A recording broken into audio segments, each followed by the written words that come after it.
2016 Trek Slash 9.8. This is going to be a quick review of the bike, and then after the review I'm going to give a little bit of sales information since it's up for sale. Let's talk about this bike. Longer, slacker, giganticer, the Trek Slash. This bike is a 21.5 inch, which technically is an extra large, but in modern day terms, it's actually just a large. I'm 6 foot tall, and this bike fits me completely fine. I've ridden this thing everywhere. It's fantastic. What are some of the key features about this bike? It's a 65-degree head tube, which at the time was pretty slack. It's pretty long. It's got a 1230 millimeter wheelbase. It seems like it's gigantic, but this thing is so good at descending steep hills. Has 160 mil front and rear, 650B wheels. A lot of the components are made by Bontrager, which I've found to be really quality stuff, actually. They make really good stuff. These rims and hubs have not missed a single beat, and I've ridden this bike a reasonable amount. We've got Tram X1 on here. Such a nice drivetrain. So positive, the engagement. I've been incredibly finicky with this bike, keeping it super clean and stuff. Shimano XT brakes, the standard, and excellent braking, very powerful. Shimano Ice-Tech rotors, I just love them, with their aluminum core sandwiched in between steel. Very hard to fade. Minion DHF, the standard in tires.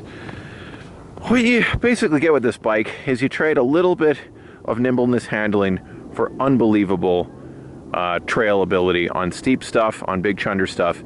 But this bike also has travel adjust on the fork, so it goes from 160 to 130, I think, or 120 millimeters.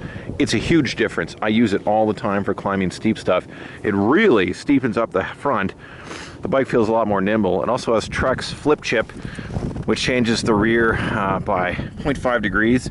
It's not just a gimmick, it totally works. When I ride milder cross-country stuff, I flip that chip. It feels like it gives the rear a butt lift. It feels definitely zippier. It's neat to have the capability, but this thing is really a weapon on trails. It's also one of the last of the quite light bicycles of carbon of this generation. This thing weighs 28 pounds and it has aluminum wheels. It's very noticeable on the climbs to have such a light bike. Well, light relative for this. It has Trek's floating pivot here on the up and the bottom. What it gives you is a very plush ride.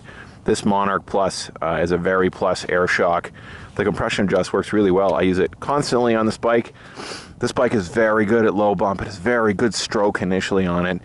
It ramps up pretty reasonably. I couldn't believe the difference in taking my old Rocky Mountain Slayer to this bike, how steep you can go down stuff with absolute ease. This bike is very composed at high speed too, which is the kind of stuff I ride. It's fantastic. The newer bikes have gone even more in this direction, but this bike is a nice long slack bike, good reach. My wife is 5'7" and she's ridden this around normal trail stuff no problem, which shows you really can't go too long with bikes. People thought I was nutso when I got an XL because I'm not that tall, but I've ridden this bike everywhere, and consequently everybody has long bikes now. So a little ahead of the time? I think so. Trek Slash, killer bike, love it. Let's do a few sales points now. This bike mostly is in excellent shape. I am extremely finicky with this thing. I've never owned a carbon fiber bike before, so I'm very fidgety. Like, if there was mud on the trail on climbs, I would pick the bike up over it to keep the drivetrain perfect. Everything is really good. I had a new chain last year. I rebuilt the shock last year. I rebuilt the fork last year. All the pivots are strong. There's no squeaks. The RockShox reverb works great. You know, I know some people complain about it. I've had great action. It's just the smoothest action. Newer brake pads. Everything is up to date because I ride with some hard charging guys, and you got to have a reliable bike. There are stone chips on this thing, including there's a bit of a gouge in the down tube. This is here when I got it. It's pretty minor. It hasn't been a problem. There's some scrapes, some more scrapes. Underneath here, some stone chips, which is partially like, okay, I need something to cover it up.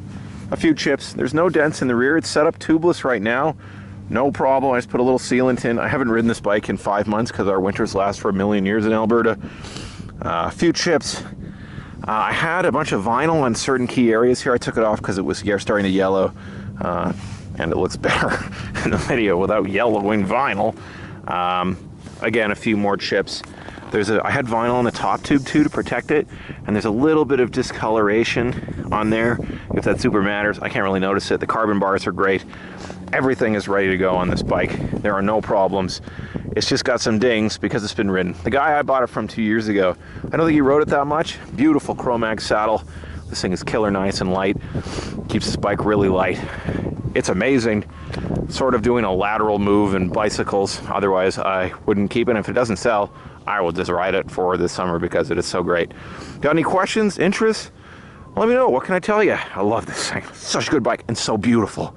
That paint and color, oh, to die for. Anyways, see you soon.